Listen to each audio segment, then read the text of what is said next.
That rain is flooding some homes in Granite Bay. KCRA 3's Claire Dewan live with a look at the mess. Claire, it must be wet out there. We can barely see you. Yeah, it is very wet out here right now, and the rain came down so hard, so fast today that a pond nearby overflowed. You can see the water stream still here right now flowing into the homes and flooding these two homes right here behind me. You can see how much damage there is, and there's actually damage across the county. The downpour slammed Mikey's Christmas Treeland lot in Granite Bay. The wind just knocks them all down. They just like dominoes fall on top of each other. Strong winds and pounding rain knocked over more than 100 trees on their lot. They're lucky more were not on display. And down the road, some people saw the water quickly flood their home in a matter of hours. I've never seen it this bad, but when it's this heavy, there's not much you can do about it.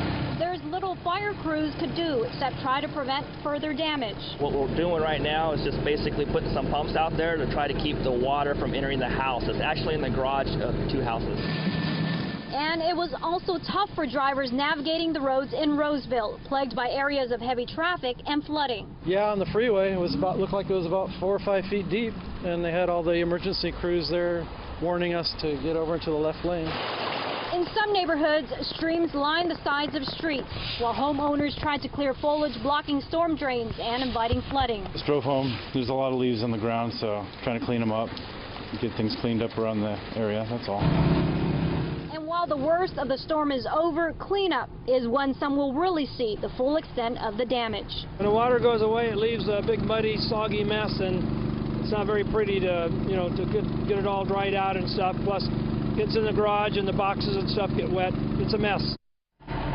Neighbors here tell us this place gets flooded often, the worst in the 1990s, but today was the fastest they have seen the water come in.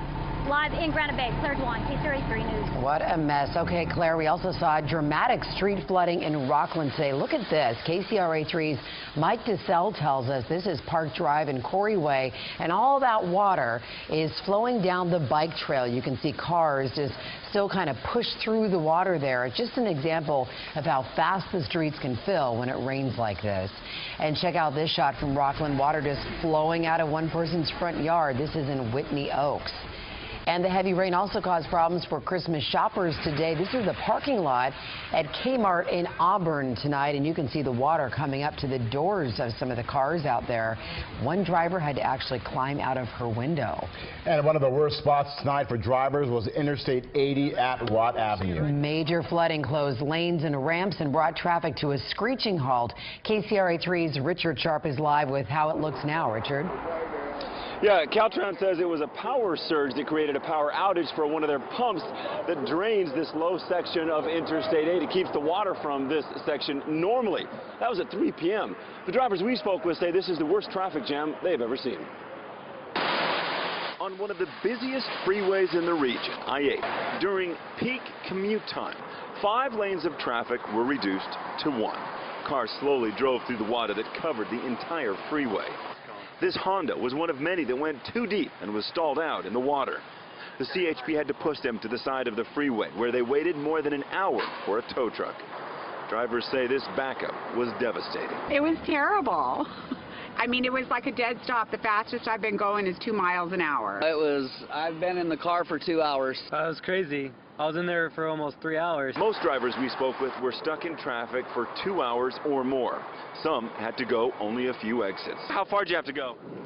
Just 15 minutes. Others came from farther away. Greg Hutchinson missed a college class. It took me about 3 hours from Woodland to right here. So I'm just going home, calling it quits. The huge body of water stayed at the same level for hours. It wasn't until 6:30 that the pumps and drains started working again. And an hour later, the water was almost gone as crews cleaned out the last of the drains on the side of the freeway. This gives you a good feel for how much water there was here. This is where the water was, the water line. If we pan up to where I am, the water would have come up to my waist at least 3 to 4 feet.